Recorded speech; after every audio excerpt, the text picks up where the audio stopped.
सोलापूर महानगरपालिका सार्वत्रिक निवडणूक 2025 पारदर्शक आणि सुरळीत पार पाडण्यासाठी आयुक्त डॉक्टर सचिन ओंबासे यांनी केलेल्या तयारीच्या पाहणीचे महत्त्वाचे मुद्दे.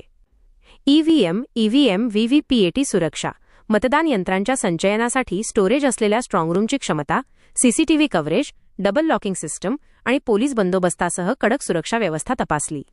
मतमोजणी केंद्रांची तयारी, नॉर्थकोट, प्रशाला, नुमवी यांसारख्या महत्त्वाच्या केंद्रांवर टेबल मांडणी, उमेदवार प्रतिनिधींची जागा, मीडिया गॅलरी आणि आपत्कालीन व्यवस्थेच्या नियोजनाचा आढावा घेतला. निवडणूक अधिकारी कार्यालये, निवडणूक निर्णय अधिकारी 1 ते 8 यांच्या कार्यालयांसाठी योग्य जागा, आयटी सुविधा, दस्तऐवज कक्ष आणि सुरक्षा व्यवस्था सुनिश्चित केली. मूलभूत सुविधा, मतदान केंद्रांवर पिण्याचे पाणी, स्वच्छतागृहे, प्रकाश व्यवस्था, जनरेटर आणि इंटरनेट सुविधा सज्ज ठेवण्याचे निर्देश दिले. आयुक्तांचे निर्देश, सर्व विभागांनी समन्वय राखून निवडणूक तयारी अधिक सक्षम करावी आणि सुरक्षितता ही सर्वोच्च प्राधान्य असल्याचे स्पष्ट केले.